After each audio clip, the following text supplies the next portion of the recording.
July 14, 2015. After nearly a decade drifting through the silent void beyond Neptune, NASA's New Horizons finally reached its target, Pluto. But what it revealed wasn't just another icy rock orbiting the edge of our solar system. It was a landscape so bizarre, so geologically active, that it shattered everything scientists had assumed about this distant world. Picture this: mountains of solid ice towering 7 kilometers high. Strange dome-like formations with no clear eruption vents, and terrain that looked freshly sculpted. But how is that possible on a celestial body nearly 7 billion kilometers from the Sun? With surface temperatures plunging to tordigs for decades, Pluto was dismissed as an inert, frozen relic. Now it might be harboring a form of volcanic activity never before seen in our solar neighborhood, a phenomenon so rare, so counterintuitive, that it sparked intense scientific debate.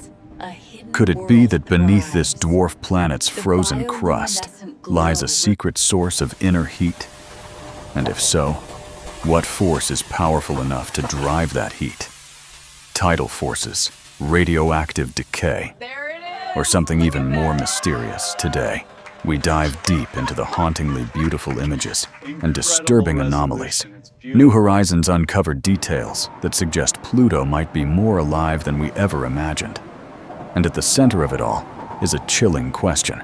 If Pluto can exhibit signs of internal activity, could it also, against all odds, support life? The implications are staggering. Because if a world so distant, so hostile, and so forgotten could harbor the right conditions, what else might be out there, waiting in the darkness? But before we get there, let's rewind the timeline back to January 19th, 2006, when New Horizons left Earth traveling at an astonishing speed of 14.5 kilometers per second. Its mission to perform the first ever flyby of Pluto, the mysterious world reclassified from planet to dwarf planet, just months after launch. At the time, no one expected much more than frozen plains and dead rock. But 9 years later, those assumptions would be torn apart. The spacecraft's closest approach brought it just 12,500 kilometers from Pluto's surface, close enough to map every crater ridge and shadow. What it found would rewrite planetary science forever. Dome-like mountains, towering ice ridges, and most surprisingly, a total lack of impact craters in certain regions, indicating something unthinkable: geological youth. Could an object so far from the Sun really have reshaped itself recently? And if so, what was the mechanism? That question triggered a flood of theories and speculations, and a closer look at 2 haunting geological formations on Pluto's surface. Wright Mons and Picard Mons. Each appears massive, each strangely symmetrical, and both are unlike anything we've ever seen. As we'll uncover in the next section, their bizarre structure has led researchers to propose something radical, a new form of cryovolcanism that doesn't behave like anything previously observed in our solar system. But if these aren't just icy mountains, what are they? Wright Mons and Picard. Mons, 2 colossal features rising from Pluto's crust, immediately stood out in the New Horizons data. Towering 5 to 7 kilometers high and stretching across 20 kilometers in width, they didn't resemble anything scientists had come to expect from icy bodies at the edge of the solar system. These were not random surface bulges. Their symmetry, scale, and composition hinted at a process both violent and precise cryovolcanism. But not the kind we've seen on Saturn's moons like Enceladus or Titan. Those worlds feature icy plumes jetting into space, releasing water vapor and organic molecules. Pluto's formations, however, lacked such evidence. No visible plumes, no clear calderas, No lava flows, not even of ice, of water. So what exactly were these monsters made of? High-resolution scans showed them to be constructed primarily of water ice. Not just any ice, but rock-hard frozen water that mimicked the strength of stone. Over this base layer, Pluto's surface featured a fragile skin of nitrogen ice, methane frost, and complex organic deposits, the residue of ancient atmospheric interactions. And this, ironically, is what deepened the mystery. The terrain surrounding these formations was unusually smooth, sparsely cratered, and chemically varied, which meant one thing: these regions were young. In geological terms, perhaps only a few 100 million years old. That's virtually yesterday for a world over 4.5 billion years old. But if these formations are geologically young, then something recently reshaped Pluto's surface. That something, according to the current leading theory, is an unfamiliar type of cryovolcanism, one that erupts not in dramatic bursts, but in slow seeping pressure buildups, pushing out frozen material from underground in dome-like surges. And it gets stranger. The openings on Wright Mons and Picard Mons aren't like traditional volcanic craters. They're unusually large, distorted, and lack clear signs of collapse. There's also no evidence of directional lava flows, even of icy lava. Instead, the base of the structures is littered with clumpy, irregular platforms, some over 100 meters tall, that defy every known volcanic blueprint.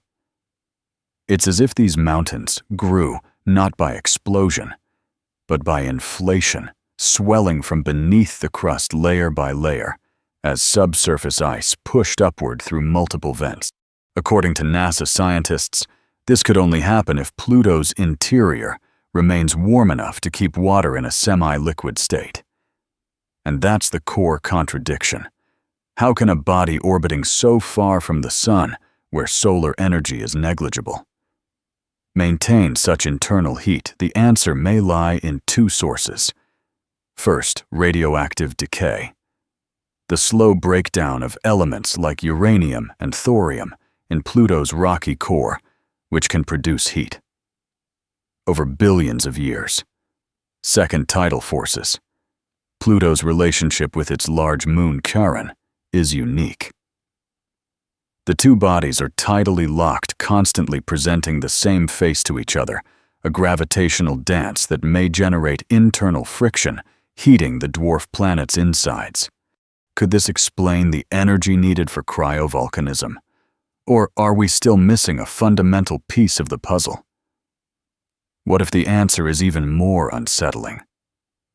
What if Pluto's geological activity isn't just an echo of past heat, but evidence of an active internal engine, one that challenges our assumptions about habitability in the far reaches of the solar system? Scientists once believed that life, or even the potential for it, required proximity to a star. Warmth, light, liquid water, all thought to be privileges of the so-called habitable zone. But Pluto may be rewriting that narrative. Hidden beneath its layered crust, researchers now suspect, lies a subsurface ocean, vast, dark, and insulated beneath kilometers of rock-hard ice. This idea, once dismissed as science fiction, is now taken seriously due to New Horizons' spectral data. That data revealed subtle variations in surface chemistry zones, rich in ammonia compounds and water ice, which hint at previous outflows from below. In such an ocean, ammonia could act as a natural antifreeze, dramatically lowering the freezing point of water.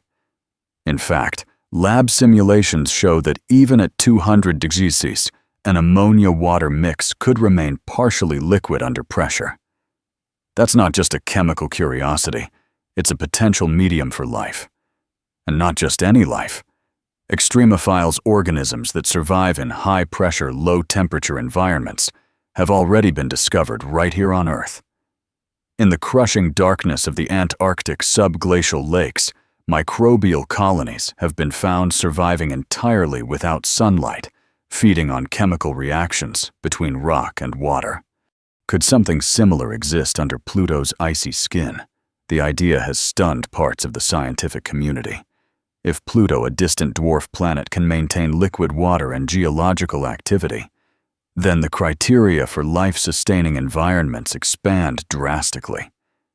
Suddenly, moons, comets, and even Kuiper Belt objects, long ignored by astrobiologists, become compelling candidates. But not everyone agrees. Some argue that even with internal heat, Pluto's ocean, if it exists, would be buried too deep, too cold, and too isolated to support even microbial life. They point to the lack of current evidence for active plumes, like those seen on Enceladus, which would help confirm subsurface exchange. Others say, we're simply not looking hard enough. After all, New Horizons only flew by Pluto once. Its instruments weren't designed for long-term seismic or magnetic monitoring. What we have is a snapshot, a high-resolution photograph of a moment frozen in time. To truly understand the planet's inner workings, we'd need a new mission, one capable of orbiting, mapping, and maybe even drilling. Yet the implications remain staggering. Cryovolcanism on Pluto appears to differ fundamentally from known examples in the solar system. It's not explosive. It's architectural. It builds rather than destroys. Layer by layer, these icy bulges have emerged not as scars, but as sculptures, monuments to an inner process we barely understand. And their structure tells a silent story of movement beneath the stillness of heat, in the cold of chaos beneath the calm. But here's where the debate turns philosophical. If Pluto, once discarded as a planet, is hiding such intricate systems, what else have we overlooked? Are we still bound by Earth-centric models of life geology and habitability? Or are we finally entering an era where even the loneliest, most remote objects in space are re-evaluated with fresh eyes? Perhaps the greatest mystery is not whether Pluto is alive, but whether we've been wrong all along about what alive means in a cosmic sense. If geological activity can exist in the dark, in the cold, and in silence, then what other forces, biological or otherwise, could be stirring in the deep? Pluto's icy silence may not be the absence of life, but its quiet preparation. The most haunting aspect of Pluto's resurfaced relevance isn't just the discovery of mountains of ice or the potential of an underground ocean. It's the implication that the cosmos may be far more active, far more volatile, and far more alive than we ever imagined. If Pluto can resist the grip of absolute zero, can rework its own surface in defiance of entropy, and possibly harbor the biochemical ingredients for life beneath its crust, then our entire definition of planetary importance must shift. Remember, Pluto was demoted, dismissed, and largely forgotten after 2006. It became a footnote in elementary school textbooks, a punchline for solar system trivia. And yet, when humanity finally dared to look closer, it unveiled a landscape more dynamic than some full-fledged planets. A world scarred by the remnants of unknown ice eruptions, a surface too young to be inert, and a mystery that continues to deepen with every pixel of high-resolution data. The twin anomalies of Wright Mons and Picard Mons remain central in this evolving enigma. They do not merely resemble cryovolcanoes, they redefine the category. Their unique morphology, absence of typical eruption residue, and surrounding smooth terrain strongly suggest a form of geological expression that has never been observed elsewhere. And perhaps it's not just new to us. Perhaps it's new to the cosmos. That's the danger and thrill of frontier science. Each answer brings 10 new questions. Could Pluto's inner heat persist for billions of years longer than previously estimated? Might tidal forces with Charon not only stir its interior, but regulate it, creating a thermodynamic balance that has gone undetected for eons. And if such a mechanism exists here, how many other Kuiper Belt objects share it? In this light, Pluto becomes more than a curiosity. It becomes a prototype. A frozen archive of processes we once thought impossible. Yet it's also a mirror. Because the more we explore these far-flung worlds, the more we confront a difficult truth: our understanding of life activity and even planetary classification has been constrained not by data, but by our own imagination. Pluto dares us to redefine habitability, to consider that warmth doesn't always come from a star, that oceans may lurk beneath stone, and that volcanic fire may take the form of ascending ice. And if Pluto, so remote, so seemingly desolate, can stir with unseen motion, then what else waits in the galactic shadows? Maybe the true cold of the outer solar system isn't lifelessness, but hidden persistence. A different kind of vitality, a kind of patience sculpting mountains silently beneath a black sky.